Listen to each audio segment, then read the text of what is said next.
The whole point is once you change that mindset, once you have that belief system, and you begin to take one step forward every day on your million-mile journey, you'll eventually get there. What is up, everybody?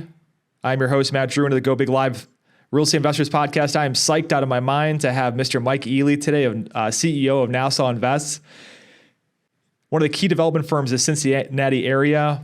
Over an extensive 20-year period, Mr. Ealy has applied his knowledge of property and asset management to negotiate hundreds of successful real estate transactions. Mike's strength is in identifying the right projects, developing a clear vision, and then putting together the right team to specifically execute each project.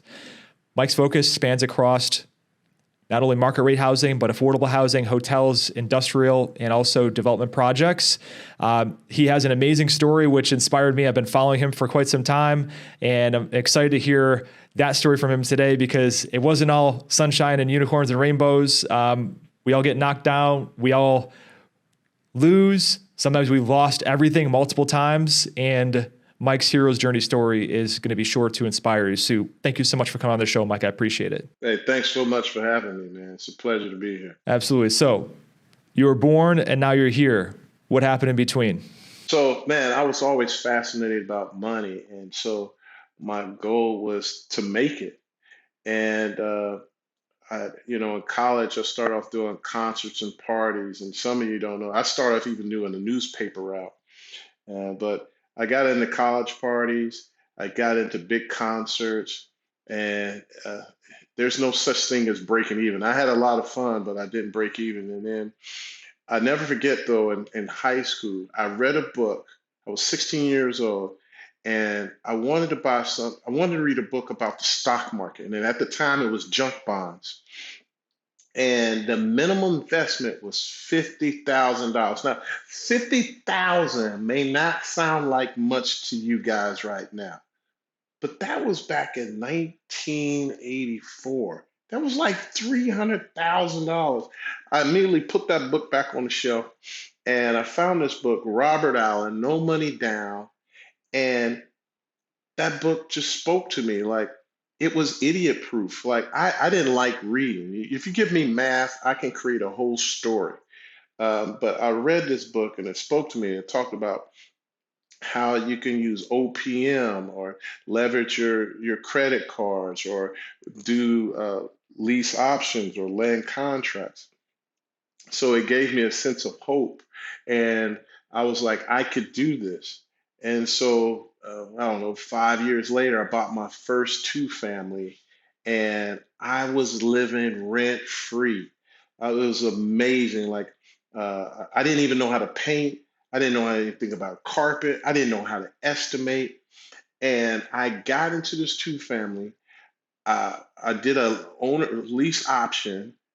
I put 2,000 down. I was working three jobs and I rented the top floor for 500. And then I got me a roommate, which they call house hacking. I didn't. It was just called getting a roommate back then. And $700 was what I was collecting. My mortgage payments was $700. I felt like a whole new person. I felt like Dave Chappelle and Rick James. I was like, I'm rich, bitch. And, that was the beginning. And then I was like, this is so easy. And I did it again. But I kept using these techniques. I remember when I bought my first 2-4 family side by side, I got my realtor at the time to lend me his commission in advance because I needed like $3,000 down. I was able to sign for debt, but I didn't have the cash. And I was like, look, man, I will pay you as soon as we close. And he was like, well, how are you going to do that? And I said, look, man, we're going to close on the first of the month. And I'm going to collect all these security deposits and all the first month's rent. And see, back then, they didn't give you credit. They brought you the actual checks in cash. And so I closed. I got the checks. I got everything. And I paid him his money back. And then I became the owner of 2-4 families, a total of 8 units. And now I was already living rent free. And now these payments paid my car note and it paid all my utility bills. Like I was balling. You couldn't tell me nothing. And then I kept scaling up. I kept scaling up. I did another deal with no money down. That was my neighbors. Well, it was next to my two family. And when I bought that, that gave me even more spending money. So now this was a guy that I was working a job as an electrical estimator. I was only net $1,600 a month. I barely had any money. Like I had $400 to my name for the beginning of the month after I paid all my bills. So if I spent way too much money at the club that day, I was done, right? You know, and but now I doubled my salary in like a year, 2 years. Like you couldn't tell me nothing. I was living free. I had no expenses. I had no car note. I had no mortgage payment, and I started a savings account. Um, but that didn't last long. About 3 years later, I bought a car wash, and I lost it all. Funny story about the car wash. So I had this car wash, and I never forget. I haven't thought about this in a while, but I never forget this lady came in with this like 1970 Cadillac. Now I don't know if you remember, but those Cadillacs are big and long, man. And they brought it through the car wash. And I remember they was washing it, and then it got to the end. Now, one thing about the car wash, you had to kind of stand in front of the car because if it rocked, it would kind of roll out a little bit. Well, this one time my guy was down there and he was drying the car off. The car started rocking. And then all of a sudden, I'm like, Mike, help, help, help, help. And I said, what's going on? And then next thing you know, his foot is stuck in the seatbelt. The car's dragging him, and it rolled across the street. It was this busy street. It jumped over the hill, went through it was a driving range, drove through the net.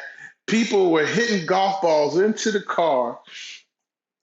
And the kid walked up because the lady was like, I I only got one more car payment. I only got one more car payment. And then after the car went across the street, the son asked his mom, he said, Mom, are you still gonna make that car payment? And so, but from there, I lost it all. I had about what I was making 300,000 a year. I was young, and I basically was basically homeless. Like, I didn't have a plan. I didn't have any reserves. I didn't have any projections. And when the car wash hit a bad time, uh, my real estate properties, I over leveraged. I was using these old Carlton sheets where you just leverage and go buy another deal. But then I lost my job, and I got evicted out of my own home. And that was a challenging place. And I had nowhere to go. Uh, but the great thing about real estate and the great thing about becoming wealthy instead of the W two you kind of get laid off. With real estate, you kind of see you're going to get laid off. So for a year, I still had money coming in. I just went from 30,000 to 10, 20,000 to 10,000 to 5,000. But during that whole period of time, I did nothing but study and read and analyze and visit people and find out how things work. And I came out with the principle that what was it that number one, treat others how you want to be treated and just believe and take action. And I used that. And from there, I went from being homeless to no home to being evicted to now we have over 1,500 units and four hotels and doing $100 million development.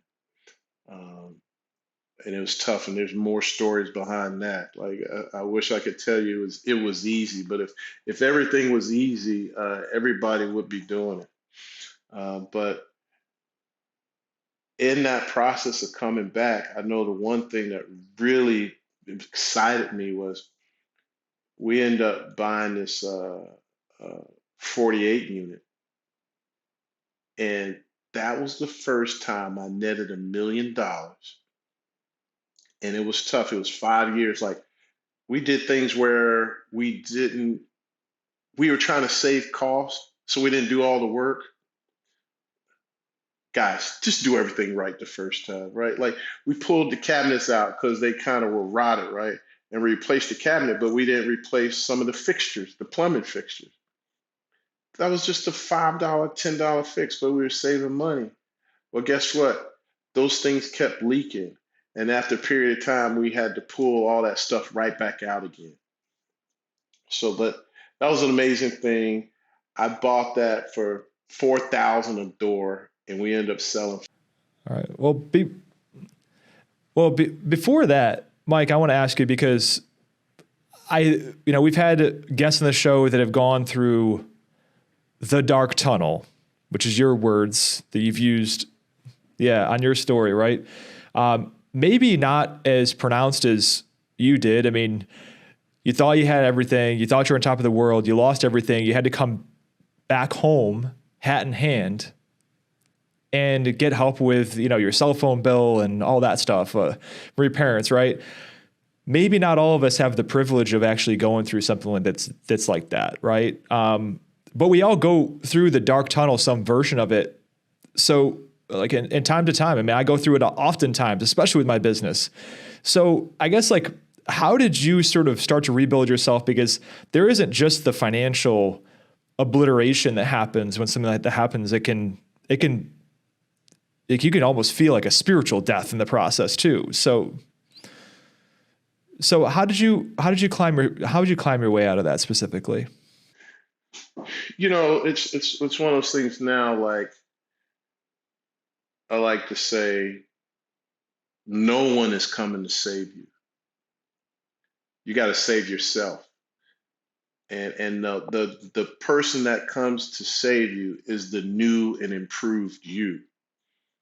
And what happens when you go through this dark tunnel, you go through this rabbit hole, what happens all of a sudden you begin to doubt yourself, and you begin to create this anxiety, like anxiety because you have so many decisions to make, and but you worried about something that may not even happen, that doesn't even exist. And depression, you're worried about something that hasn't even happened as well. And so all these things kind of break down and you become held captive to it. But in order to get through all that, the key word is believe and belief. See, our belief systems are what takes us to the next level. And see, the problem with most people throughout their life, they accumulated a belief system was handed down to them.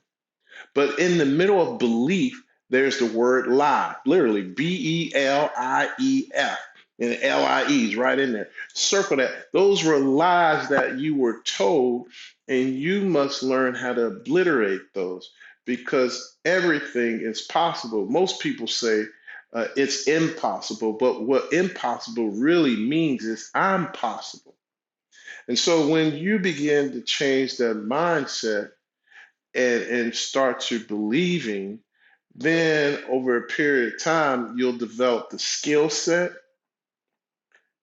which then gives you the tool set to come in and construct your new life, your new real estate portfolio that'll help you evolve. And the thing, what happens though, people get stuck, and it's you have to move past that with your thoughts and taking one step at a time, uh, and doing what the 5% do, not the 95%, right? And understand, it takes some discipline. People are going to suffer from two things. you're gonna feel the pain of discipline or feel the pain of regret. And the pain of discipline is only a couple of ounces, but the pain of regret weighs a ton.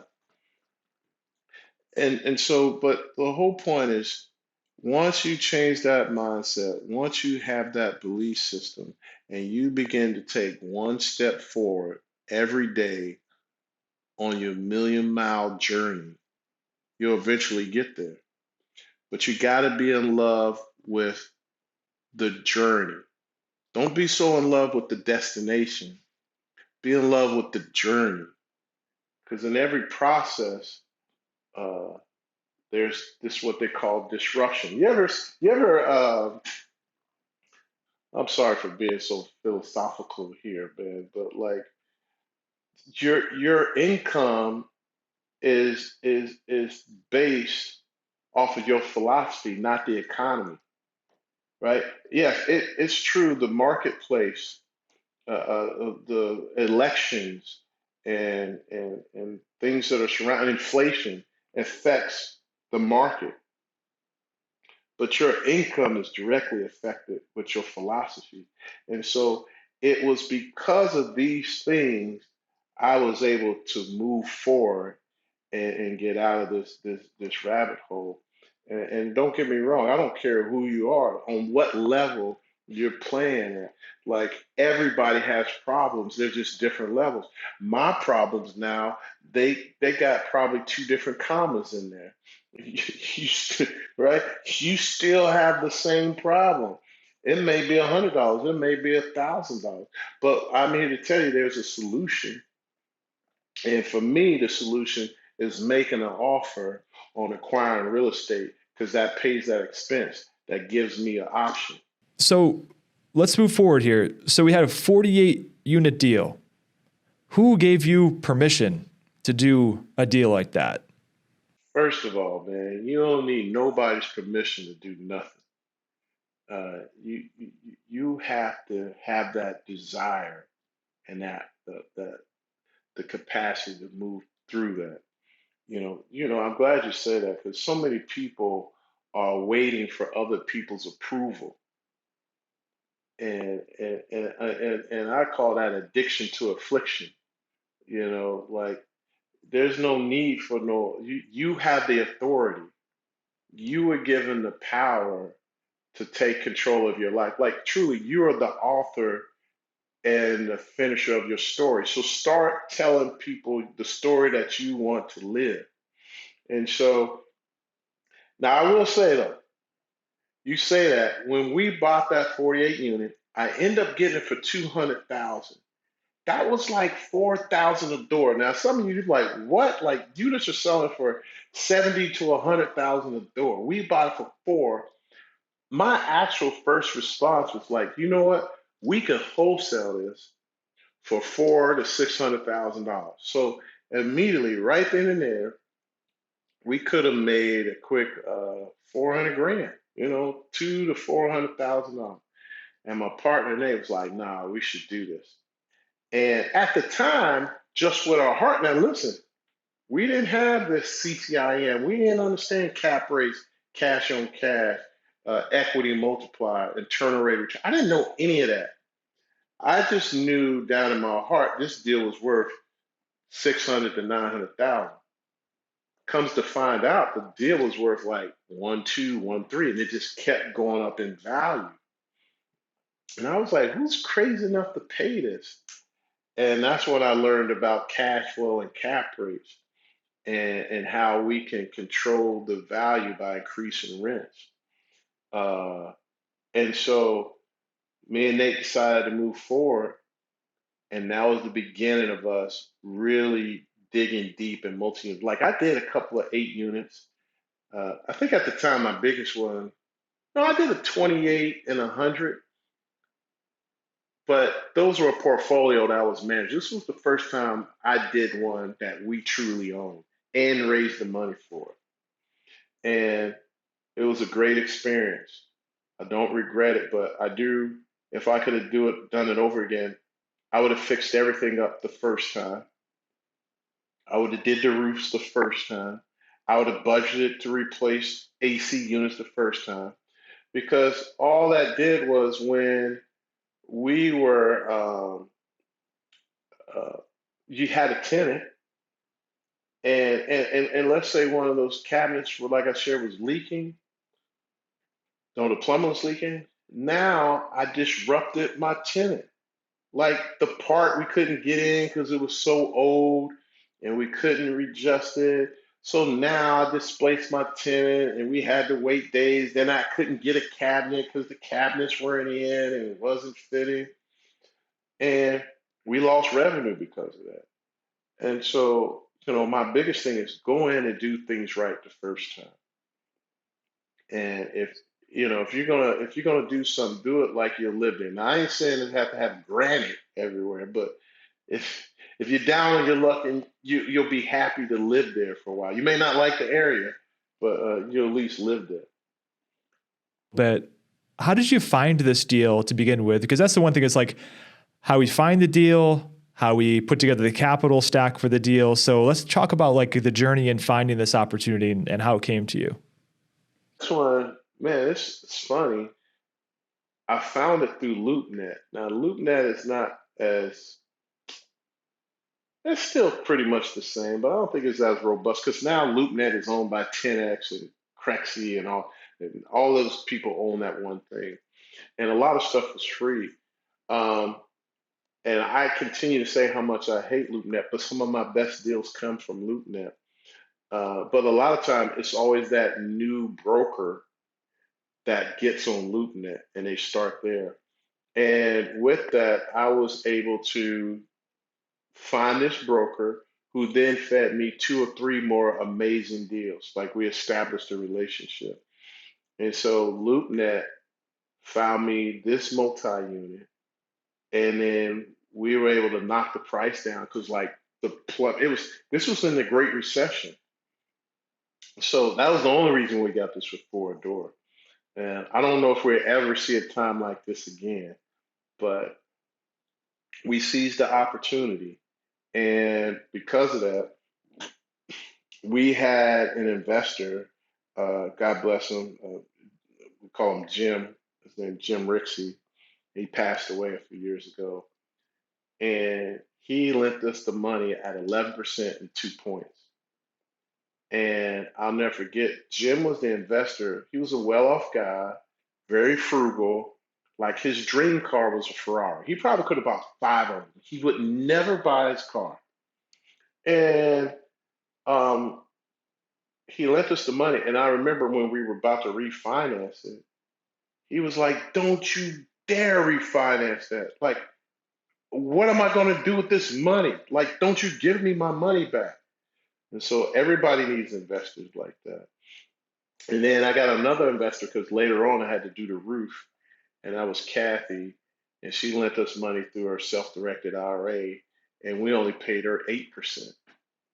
And so I had borrowed a total of about $450,000 on that deal, and I did it through two investors. Wow. Well, let's back up a little bit. I just want to reiterate, you found this deal on LoopNet, right? But the introduction to that broker, maybe if this deal wasn't your cup of tea, it still could have been an opportunity further on through the relationship with this broker, which it ended up being anyways, right? And then Jim, where did Jim come from? Jim came through my partner, Nate. So all through networking, I'll never forget. Yeah, so Jim, we met him through Malin. So Malin was a branch manager of a bank. I can't remember. I think it was Huntington Bank at the time. And Nate just talking, and Jim, Malin says, "Nate, you got to meet my good friend Jim. He's looking for opportunities. He loves the stock market, but he wants a different way to make money." And so he makes the introduction. Nate and them are doing deals. And then I got to step back a little bit. What also made Jim invest more, Nate actually got into some trouble. And trouble, well, he was already He came from trouble. Nate was one of my first students. He was a three-time felon and alcoholic. And we got together and he changed his life. And he had this amazing relationship with Jim, but the market changed right before the Great Recession. I already had went through my thing. That's why the Great Recession came. I was really prepared. And that's why I helped so many people get out of their problem properties. Um, I went to the banks and negotiated. So Nate was in the, potentially losing everything and lose all his investors. I came in, negotiated deals to buy the notes back from the bank, and I was able to save and get their money back. So ever since then, Nate maintained his investors, and then they all wanted to invest with me and Nate because they knew no matter what, we would take care of it. And so Jim, from day on, would continue to lend us 11%. And listen, he didn't even care. I said, I could call Jim tomorrow. I said, Jim, I need 500,000. He said, which account you want me to send it to? And send me the paperwork. That was it. He never asked. He never asked where we were doing deals. Like that was a relationship we had. That's the power of relationships. Okay, so Mike, you're able to bring this deal together using private money. Kind of bring me full circle on kind of like what this deal did for you financially, because I know we were talking about it in the green room. So not only what it did for you financially, but also in terms of your confidence level and just your outlook and mindset going forward. Yeah, I mean, making $1 million and splitting that up with the team, that was amazing. Uh, it definitely elevated on what we could do. But what that really did was give me experience to locate another better deal. Uh, there was actually a deal I passed on a couple of times, but right when I sold that, we ended up selling that. Well, it doesn't matter what we sold. We ended up selling, but the rents were 500 for the ones, 600 for the twos. So when we bought this building, the rents were grossly underrated. Like they were getting 300 for the ones, 400 for the twos. So I knew by just pushing it up that much, we can make this deal work. Well, what ended up happening is we ended up getting even more money. Like Section 8 just in months pushed the rents up, and we ended up getting 900 for the twos and 700 for the ones. For something we only projected to have, like we were going to be all in for 700 and it was going to be worth 1.2. It ended up being worth 2.3 million. Wow. I don't know. I mean, some people listening to this that haven't done commercial, because I mean, I've done commercial deals where we've achieved numbers like this before, but sometimes when you hear it coming from somebody else, and then also like if you've heard it and you've never heard of it before, you're like, this is absolutely insane. How can you actually create that much value? And I tell people, it's like the commercial real estate business is not even the real estate business. Like, it's not. You're buying a business. You're buying a company, right? So it's like, but you are the CEO and you are the chairman of the board, and making decisions and influencing the outcome. If you're Tim Cook and you're the manager of Apple, if you can sell the iPhones for more expensive and keep your expenses stabilized, and be able to sell more iPhones, then that increases the value of the company because investors are willing to pay more per dollar of net operating income or EBITDA, for instance. So we're running close to the end of our time here, Mike. I did want to jump in a little bit and just, what are you focused on now? So we've working on a development. I got one in Sarasota. It's $100 million development, a combination of condos and hotels. I have 4 hotels now that we're working on. We also do coaching and consulting for other people that want to scale their portfolio. We help them do that as well. So that's where we're working on. But I'm just really trying to get this settled off. I don't know when we would stop, but as long as I got time to coach my kids in their sports activities, and still take a vacation, then I'll keep going.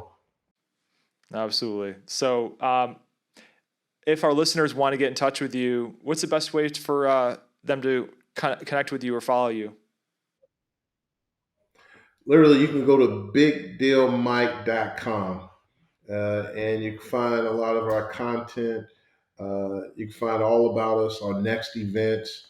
Matter of fact, anybody who's in Tampa, we're doing a big event in June. If you'd like to come down, I also do some special investment dinners from time to time. So if we're ever in your city, just go to our website. All right. So bigdealmike.com, right? That's right. Excellent. All right. So if you're listening to the recorded version of this right now, wherever you get your podcasts, and you want to get in the live exclusive Q&A with absolute titans like Mike Ely, Gino Barbaro, Matt Faircloth, Ashley Kerr, Paula Nichols, Reed Goosens, I mean, your toe is going to be hurting by the amount of names I'm dropping here, right? So you got to get in the live Q&A with our exclusive Facebook group. It's free. You can get access to these episodes weeks ahead of time and also engage in live Q&A. Get your questions answered, especially if you're looking to go big on your real estate deals. It's the Go Big Live Real Estate Investors Group on Facebook. It is a private group, so you got to extend a request to join in, and I'll let you in, assuming you're not a spam bot, right? So thank you so much for tuning in. And Mike, thank you so much for coming on the show. I appreciate it, man. Thank you so much.